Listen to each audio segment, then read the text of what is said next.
곧 예배가 시작됩니다. 온라인으로 하나님께 드리는 예배에 정성을 다해 임해 주시기 바랍니다. 온 가족이 함께 모여 거룩하게 예배를 드립니다. 부모가 아이들의 훌륭한 영적 교사 역할을 하시길 바랍니다. 단정한 복장으로 예배를 드립니다. 성경책을 지참합니다. 예배 10분 전부터 예배 준비를 완료하고 기도합니다. 올바른 자세로 모든 순서에 정성을 다해 참여합니다. 핸드폰보다는 TV나 컴퓨터 모니터로 예배를 드립니다. 예배에 집중하여 하나님의 은혜를 기대합니다. 헌금은 정성껏 준비해서 우편으로 보내시거나 직접 교회 사무실 헌금함에 봉헌합니다.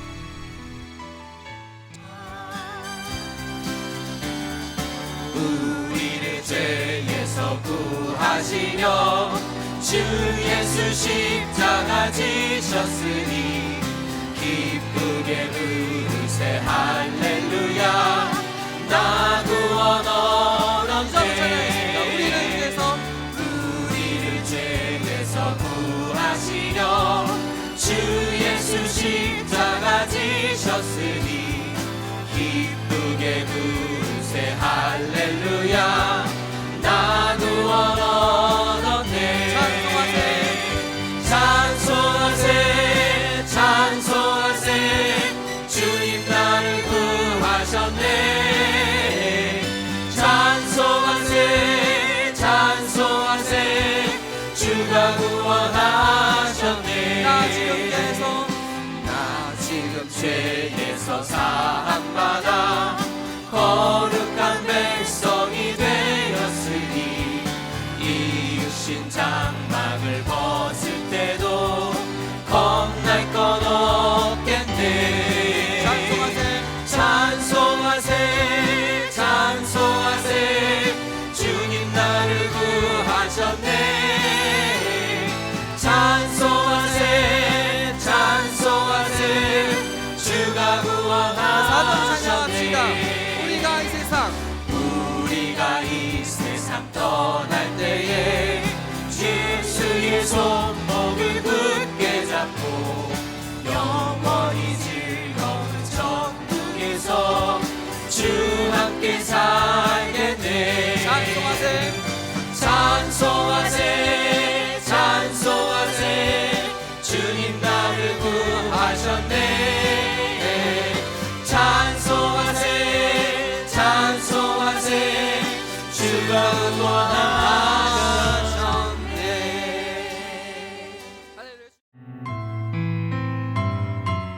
사랑과 자비와 은혜가 풍성하신 하나님 아버지, 어제도 변함없이 저희를 지켜주시고 오늘 또 이렇게 새 힘과 희망을 가지고 새 날을 맞이하게 인도하심을 감사합니다. 또 저희들을 이 새벽을 깨우시고 주님의 말씀을 듣고 기도할 수 있게 이 자리로 인도하심을 감사합니다. 거룩하신 주님, 늘 주님의 은혜와 인도하심으로 살면서도 저희의 생각이 주님의 뜻을 가려 주님의 뜻을 잊고 저희의 의지대로 살았음을 이 시간 고백하며 용서를 구합니다. 주신 많은 은혜를 생각하지 못하고 지금 힘든 시간을 보내며 주님의 자녀로서 가져야 하는 믿음을 놓지 말고 더욱 기쁜 믿음으로 인내하며 주님의 주권을 믿고 기도로 이 시간을 이겨낼 수 있도록 인도하여 주시옵소서.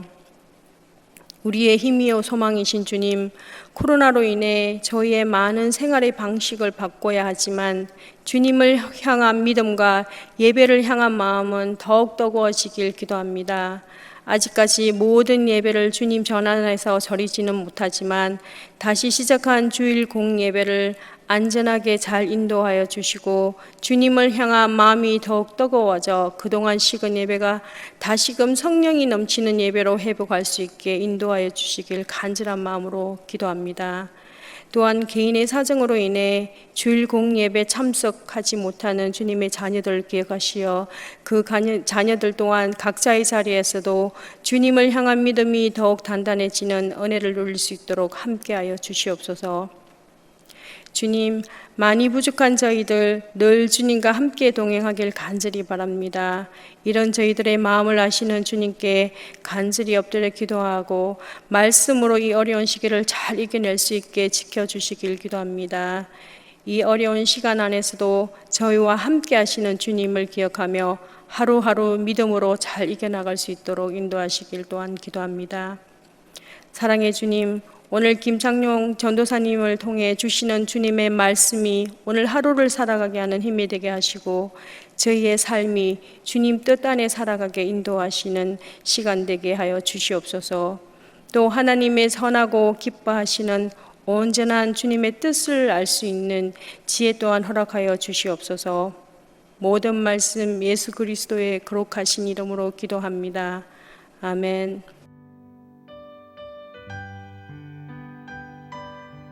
오늘 우리에게 주시는 하나님의 말씀은 데살로니가 후서 2장 1절부터 12절입니다. 함께 봉독하시겠습니다.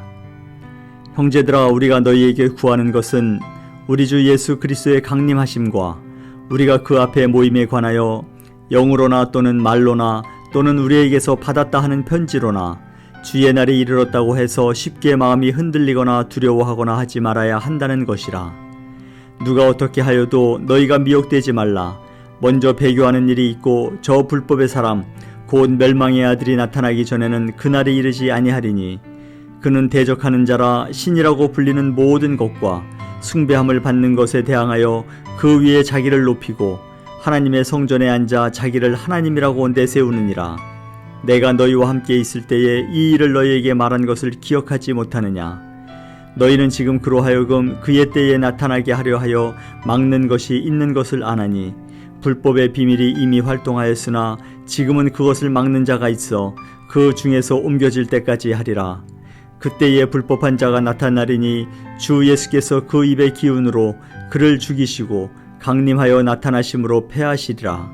악한 자의 나타남은 사탄의 활동을 따라 모든 능력과 표적과 거짓 기적과 불의의 모든 속임으로 멸망하는 자들에게 있으리니 이는 그들이 진리의 사랑을 받지 아니하여 구원함을 받지 못함이라.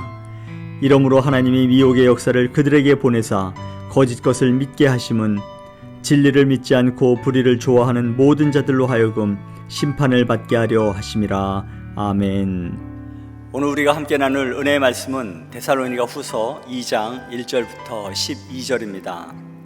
오늘 말씀의 배경은 어제 담임 목사님께서 말씀해 주신 것처럼 데살로니가 교인들 중에 예수님의 재림에 대한 잘못된 인식 때문에 미혹되어서 성도들을 위로하기 위한 바울 사도의 서신이 계속 이어지고 있습니다.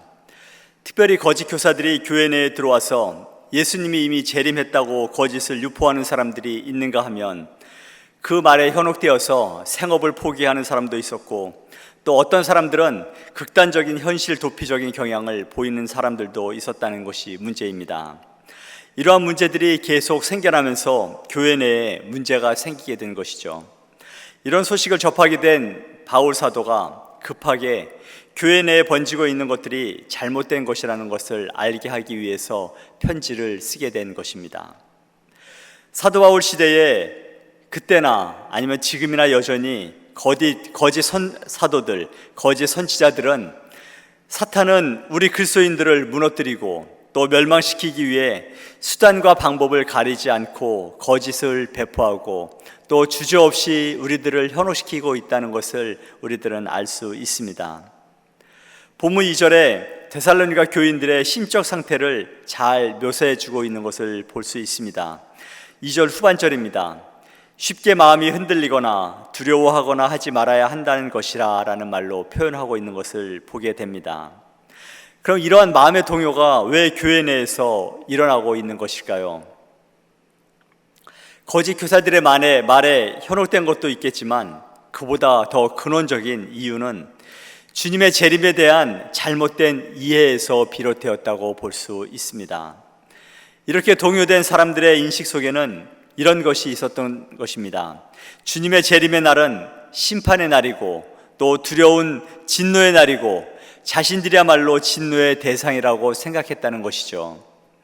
우리 믿음의 사람들에게는 예수님의 재림의 날이 두려움이나 공포의 날이 결코 아니라는 것입니다. 구원의 완성이고 또 기쁨과 감사의 날 아니겠습니까? 마태복음 24장 32절에서 이렇게 말씀하고 있는 것을 보게 됩니다. 그가 큰 나팔 소리와 함께 천사들을 보내리니 그들이 그의 택하신 자들을 하늘 이 끝에서 저 끝까지 사방에서 모으리라 라고 말씀하고 있습니다. 그렇습니다. 주님의 재림의 날은 악한 자들이나 불신자들에게는 당연히 형벌이고 멸망의 날이겠지만 하나님의 자녀인 우리에게는 주님을 만나는 기쁨의 날이고 영원한 천국에 입성하는 가장 복된 날인 줄 믿습니다. 우리가 이 세상에 살아가는 동안에 믿음에 연약해져서 주님과의 교제가 약해질 때도 있고 또 방황할 때도 있었겠지만 예수님이 재림하시는 그날에는 예수님과 더불어서 어린 양의 혼인잔치를 치르고 영원토록 그분과 함께 살기 때문에 하나님과 교제하며 살아가게 되는 가장 복된 날이 될 줄 믿습니다. 그렇기 때문에 우리에게 주시는 교훈은 믿음 없는 자처럼 두려워하지도 말고 갈팡질팡할 것이 아니라 기쁨과 감사로 주님 맞을 준비를 하고 또 소망을 갖고 살아가는 우리 모두가 되라고 권면하고 있는 것입니다. 여러분, 그렇게 살아가는 저와 여러분 되기를 간절히 소망합니다. 2절에서 한 가지 더 살펴볼 것이 있는데요, 이렇게 시작합니다. 영으로나 또는 말로나 또는 우리에게서 받았다 하는 편지로나 주의 날이 이르렀다고 해서 라고 시작을 하고 있는 것을 보게 됩니다. 데살로니가 교회를 혼란스럽게 하는 거짓 교사들은 자기들이 성령으로부터 계시를 받았거나 또는 바울 사도에게서 편지를 받았다고 거짓을 말하면서 재림에 대한 예언을 하고 있다는 것입니다. 이런 것들에 대해서 데살로니가 교인들은 아무런 의심 없이 받아들였다는 것에 문제가 있는 것이죠. 거짓 교사들 중에 이런 사람들도 있었겠죠.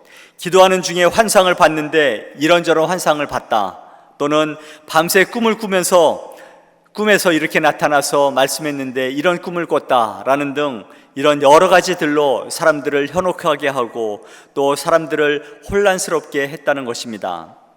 그런데 이런 말들이 정말 하나님의 말씀인 줄 알고 그대로 받아들였다는 데 더 문제가 있지 않겠습니까? 사랑하는 성도 여러분, 영적인 일일수록 그것이 정말 성령께서 하시는 일인지 사단에 속한 일인지 분별할 수 있어야 하지 않겠습니까? 그것이 말씀의 근거에서 참인지 아니면 거짓인지 분별할 수 있어야 한다는 것입니다. 그래서 신앙의 기본기인 말씀의 실력을 갖춰야 한다는 말씀입니다. 사도 요한은 요한일서 4장 1절에서 이렇게 권면하고 있는 것을 보게 됩니다.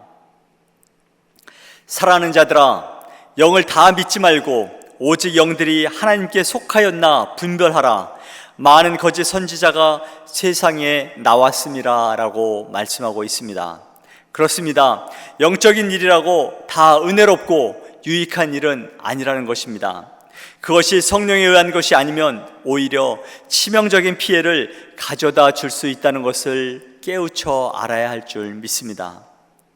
1990년 초에 정말 한국 기독교뿐만 아니라 사회적으로 큰 문제를 일으켰던 사건이 있지 않습니까?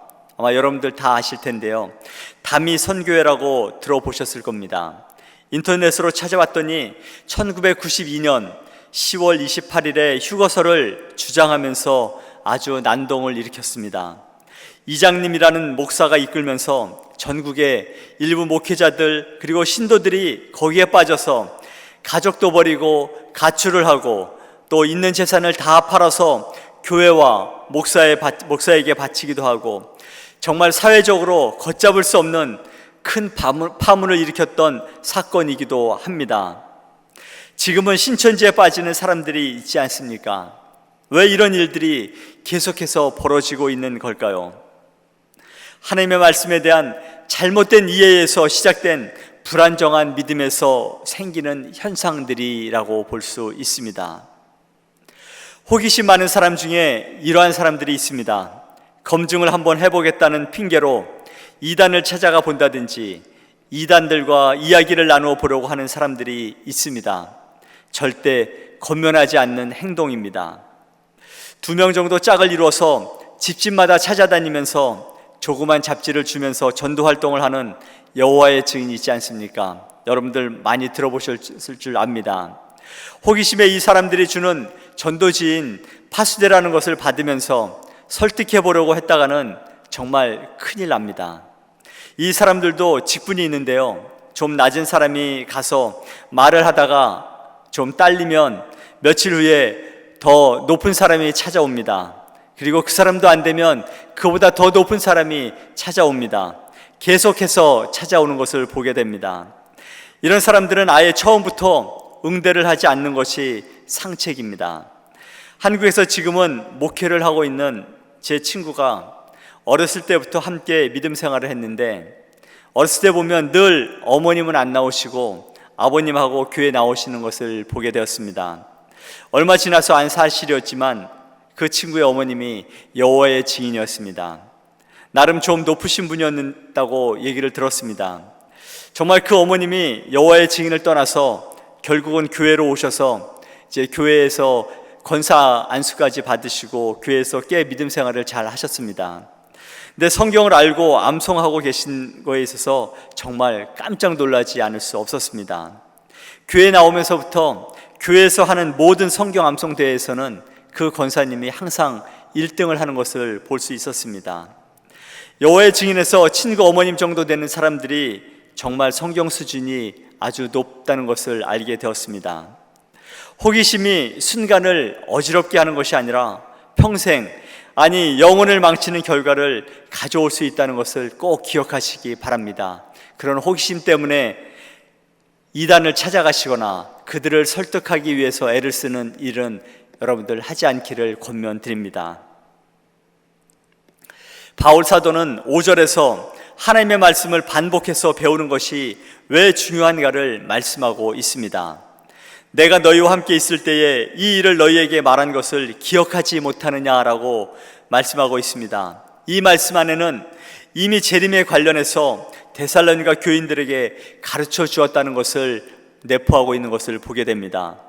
그런데 거짓 교사들은 영으로 계시를 받았다고 주장하면서, 또는 심지어는 바울이 가르친 말과 편지조차도 자신들의 가르침을 뒷받침하고 있다고 현혹하고 있는 것을 보게 됩니다. 이러한 모습에 안타까운 심정으로 정말 바울 사도는 자신이 전에 가르쳤던 말씀의 교훈을 상기시켜 보라고 데살로니가 교인들에게 말씀을 하고 있습니다. 하나님의 말씀은 끊임없이 들어야 하고 마음에 새겨야 되는 줄 믿습니다. 성경을 통해서, 성경 공부를 통해서 말씀을 배우고 하나님을 알아가는 것 또한 마찬가지입니다. 세상에 어떤 사람은 연초에 밥을 배불리 먹었다고 며칠, 아니 몇 달 동안 안 먹는 사람은 아무도 없습니다. 또한 밥만 먹는 사람도 없지 않습니까? 반찬도 먹어야 됩니다.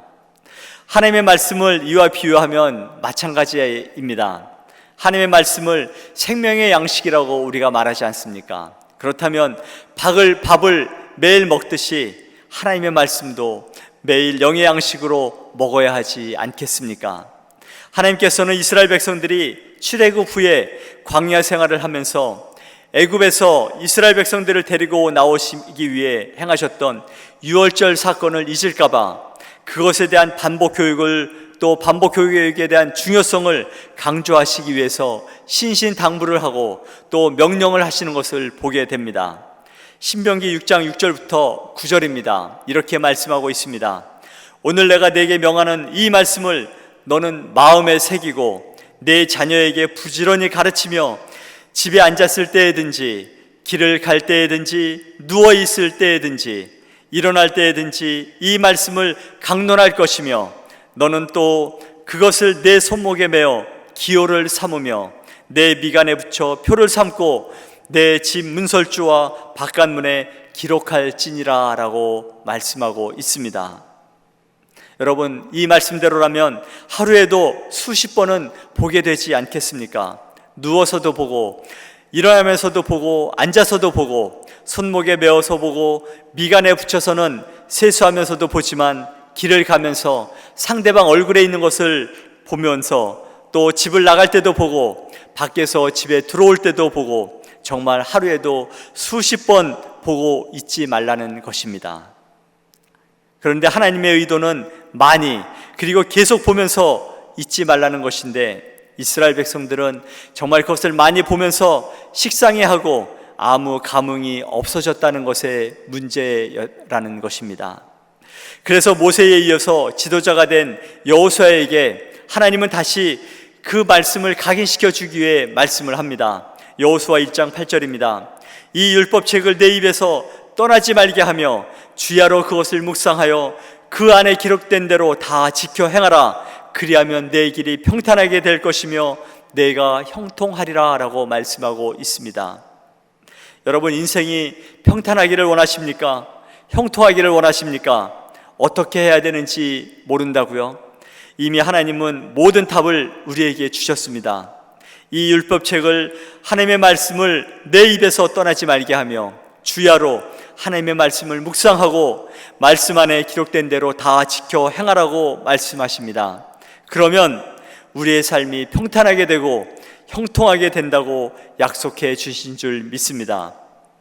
데살로니가 교인들이 마음이 흔들리고 현혹되는 이유를 오늘 본문 후반부에서 다시 한번 말씀해 주고 있는 것을 보게 됩니다. 거짓 교사들, 곧 멸망하는 자들에게 사탄의 활동을 따라 모든 능력과 표적과 거짓 기적이 나타난다는 것입니다. 여기에 세상이 속는다는 것입니다.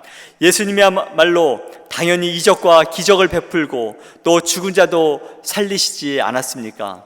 우리의 죄를 대속하기 위해 십자가에 죽으셨을 뿐만이 아니라 사흘 만에 다시 살아나신 그 분이야말로 바로 예수님 아니십니까? 예수님은 하늘나라, 하나님의 나라를 위해, 구원 사역을 위해 이적과 기적을 행하셨습니다.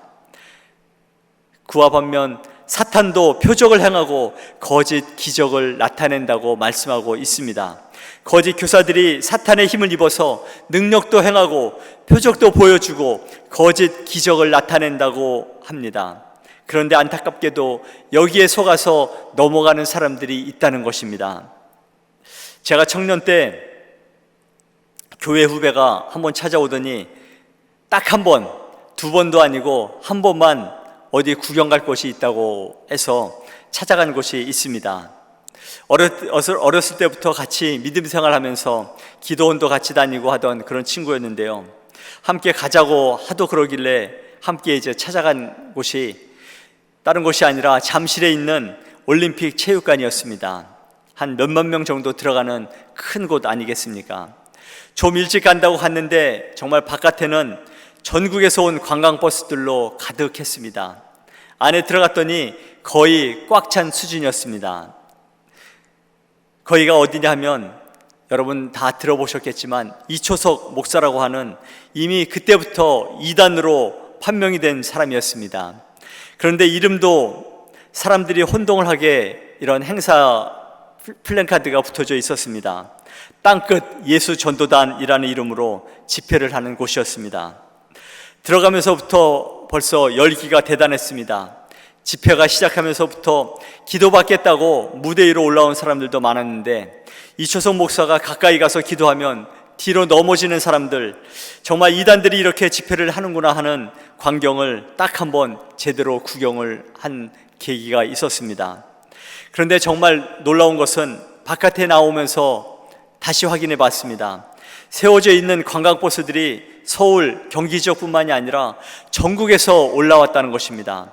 거기에는 저처럼 어떤가 하고 구경 온 사람들도 있었겠지만 이초석 목사가 겉으로 보여지는 그러한 쇼에 의해서 넘어지고 하는 것들 때문에 나에게도 이러한 일들이 이뤄질까 하는 그러한 호기심 반 아니면 믿음 반으로 찾아온 많은 사람들, 많은 교인들이 있었다는 것에 정말 놀라지 않을 수 없었습니다. 여러분들, 오늘 사도 바울은 12절에서 이렇게 권면합니다. 진리를 믿지 않고 불의를 좋아하는 모든 자들로 하여금 심판을 받게 하려 하심이라 라고 말씀하고 있습니다. 사랑하는 성도 여러분, 진리 되시는 예수님을 제대로 믿지 않고 세상에서 표적을 찾고 기적을 찾아다니는 것을 하나님은 절대 좋아하지 않으십니다. 그런 자들에게 심판이 있겠다고 경고의 말씀을 하고 있습니다. 여러분, 세상에 눈을 돌리지 마시기 바랍니다. 남의 것이 더 커 보이기 마련입니다. 실속이 없는 것입니다. 여러분, 신천지 여러분 절대 찾아가서는 안 될 곳입니다. 여러분들, 우리 교회, 우리 성도, 우리 목사님이 최고인 줄 믿습니다. 하나님 안에서 바울 사도가 말씀하는 것처럼 하나님 안에 믿음이 있고 하나님 안에 소망이 있고 하나님만이 이 땅에서 우리를 구원하실 분이심을 믿고 그 믿음을 가지고 하나님 오시는 그날까지, 하나님 앞에 가는 그날까지 믿음을 견고히 세우며 나가며 우리의 믿음을 늘 소망을 가지고 살아가시는 여러분과 제가 되기를 간절히 소망합니다.